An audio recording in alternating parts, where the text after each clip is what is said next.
En esta nueva presentación que da continuidad al tema 8, vamos a ver uno de los productos de condensación incluidos y mencionados en la tabla del video anterior, puntualmente las nieblas.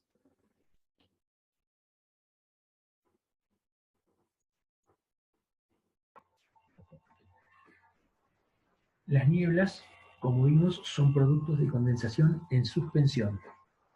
Y la podemos agrupar en dos grandes grupos, las nieblas de evaporación y las nieblas de enfriamiento. La diferencia entre las que pertenecen a un grupo y las que pertenecen a otro está relacionada con el proceso por el cual alcanzan la saturación. En el caso de las nieblas de evaporación, la saturación se alcanza manteniendo constante la temperatura y aumentando el vapor de agua en la masa de aire.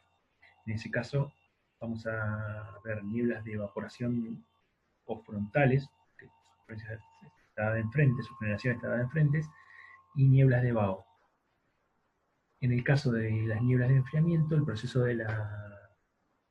para alcanzar la saturación es manteniendo constante el contenido de vapor de agua de la masa de aire y disminuyendo la temperatura de la misma.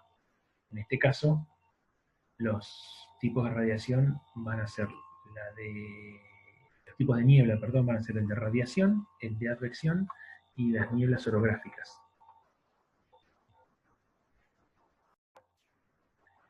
El primer grupo de nieblas, el de evaporación, son aquellas que se producen cuando se evapora agua del aire frío. Y ese cambio de estado del agua puede ocurrir de dos maneras diferentes, dando lugar a dos nieblas diferentes, que son las del caso de la frontal y de la de vaho. Uno de los caminos mediante el cual puede aumentarse el contenido de vapor de agua ocurre cuando una corriente de aire frío y relativamente seco fluye lentamente o permanece en reposo sobre una superficie de agua que tiene mayor temperatura. Bajo estas condiciones, se produce un flujo de vapor de agua desde la superficie libre del agua hacia el aire frío. Ese vapor satura el aire frío, posteriormente se produce la condensación y da lugar a la formación de la niebla. Una niebla formada mediante ese proceso se denomina niebla de vaho.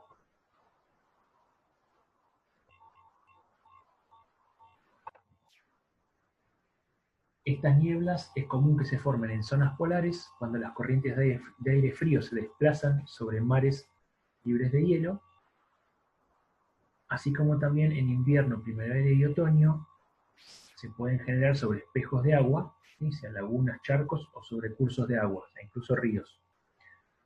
Las características de estas nieblas es que son generalmente tenues y de poco espesor vertical.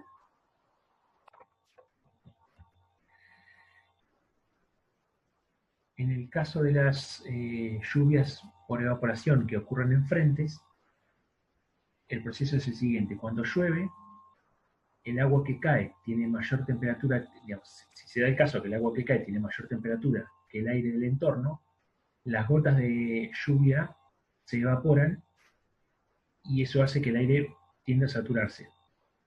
Ese mecanismo,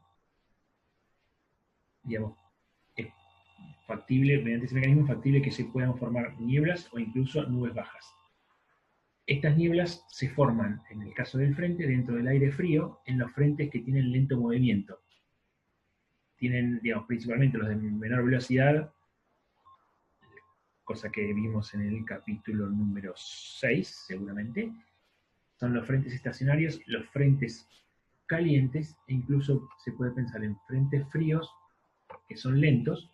En este caso, las características de estas nieblas son más bien espesas y persistentes, en relación con las anteriores.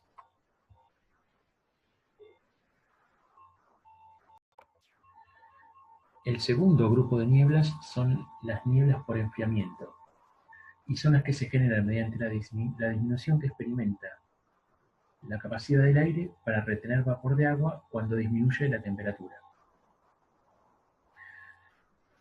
Las nieblas producidas por este mecanismo dijimos que eran las de radiación, advección y orográfica. En el caso de las de radiación, son aquellas que se producen por el enfriamiento de la atmósfera como consecuencia de la pérdida nocturna de calor. Para que se forme una niebla de radiación, es necesario que el cielo esté claro o casi claro, para que la pérdida de calor al espacio sea máxima. Las velocidades de viento tienen que ser bajas, entre 3 y 13 kilómetros, y la humedad relativa tiene que ser suficientemente alta. Las nieblas de este tipo comienzan con pequeñas formaciones que generalmente se forman en los bajos y luego van creciendo en extensión tanto horizontal como vertical. Su intensidad va a ser mayor cuanto mayor sea la duración de la noche, y es por ello que las nieblas de radiación ocurren de forma más frecuente en invierno. Estas nieblas se disipan 1 o 2 horas después de la salida del sol y pueden afectar en un grado muy elevado la visibilidad, debido a que realmente pueden ser muy espesas, y en cuanto a su extensión vertical se circunscribe a pocas decenas de metros.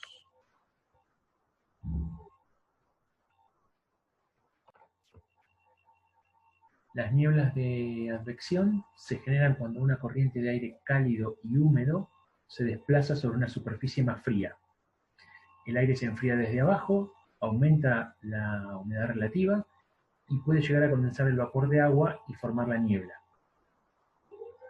Es una condición necesaria para la formación de estas nieblas que los vientos sean moderados, los valores más propicios de velocidad del viento se hayan comprendidos entre los 8 y los 24 kilómetros, de forma tal que se pueda mantener constante el flujo de aire cálido y húmedo. Las nieblas de advección son frecuentes a lo largo de las costas, especialmente en invierno, cuando el aire húmedo procedente del mar fluye hacia la tierra. En esta estación la temperatura del mar es más elevada que la de la tierra, por consiguiente el aire más cálido se enfría sobre el continente, generándose la niebla advectiva. En verano el fenómeno se produce en forma inversa. El aire cálido que fluye desde la tierra al mar se encuentra con una superficie más fría, produciéndose así, por enfriamiento del mismo, la niebla advectiva sobre el mar. Las nieblas de advección son muy persistentes, generalmente densas, suelen tener gran extensión vertical y solamente se disipan totalmente cuando deja de incidir la corriente de aire cálido que las originaron.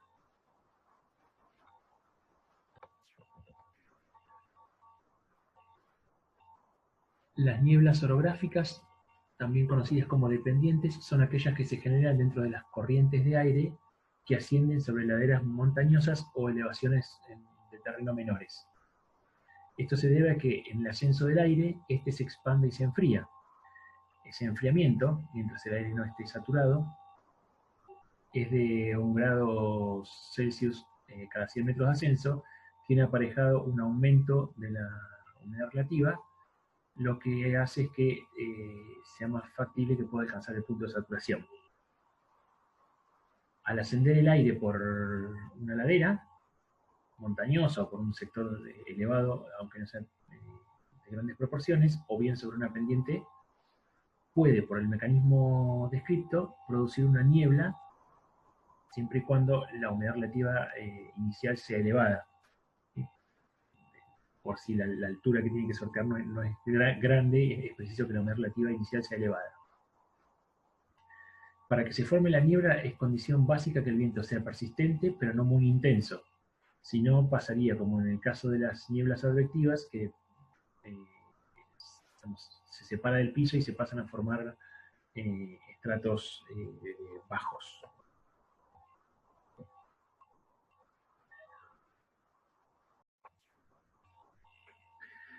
Como vimos en las diapositivas previas, las nieblas, distintas nieblas, o la génesis de las distintas nieblas, están asociados a factores propios de un determinado sitio, como puede ser el relieve. Vimos que había nieblas que se originaban con elevaciones del terreno de mayor o menor magnitud, otras que prevalecían cuando, entre otras condiciones, el terreno estaba con pequeños bajos, así como otras condiciones necesarias para la génesis de niebla que no son locales, sino que digamos, a partir de factores que provienen de otras áreas.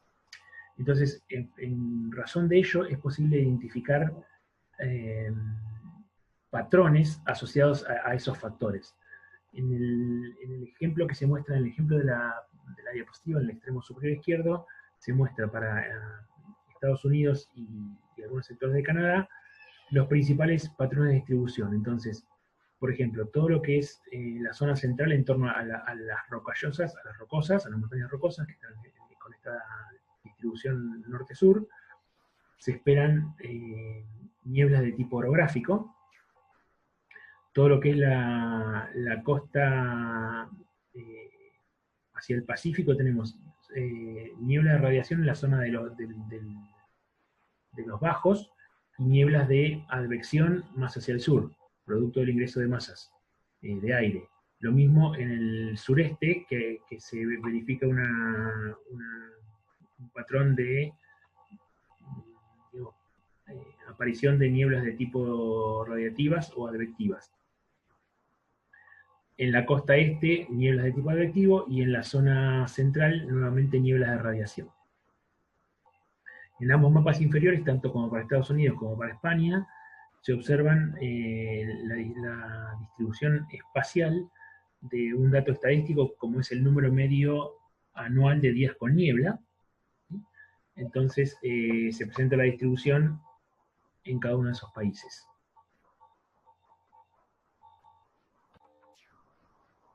Para cerrar el tema, podemos ver en el extremo superior derecho de la diapositiva dispositivos atrapanieblas que son utilizados en zonas donde generalmente zonas desérticas o bien secas. Un caso típico son el desierto de Atacama en Chile y Perú, que se aprovechan las nieblas para generar agua, para recolectar agua, dado que es muy escasa, ¿no?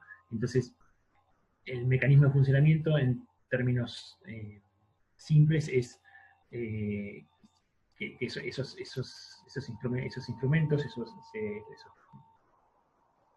paneles se ubican en sentido transversal al movimiento del viento que viene del mar. Entonces, cuando viene la niebla, el viento atraviesa esa malla finita, y lo que hace es que se atrapa las gotas, se produce una condensación, las gotas se van uniendo hasta que se hacen más grandes, y por gravedad caen a un surco inferior, y eso va llenando los tanques de agua. De esa forma consiguen agua en pequeña escala en determinados sitios donde están seco, que no es posible conseguir en grandes cantidades. A modo de complemento del tema, del tema de nieblas, en la carpeta de bibliografía del capítulo 8 está el completo boletín del Servicio Meteorológico Nacional referidos a las nieblas. Y acá mismo en el sector donde está esta presentación, en el tema 8, hay un video español con una entrevista a un investigador chileno, en el cual una entrevista, digamos, sencilla, dura 2 minutos, en el cual comenta el proceso de recolección de agua con este método y algunos detalles más.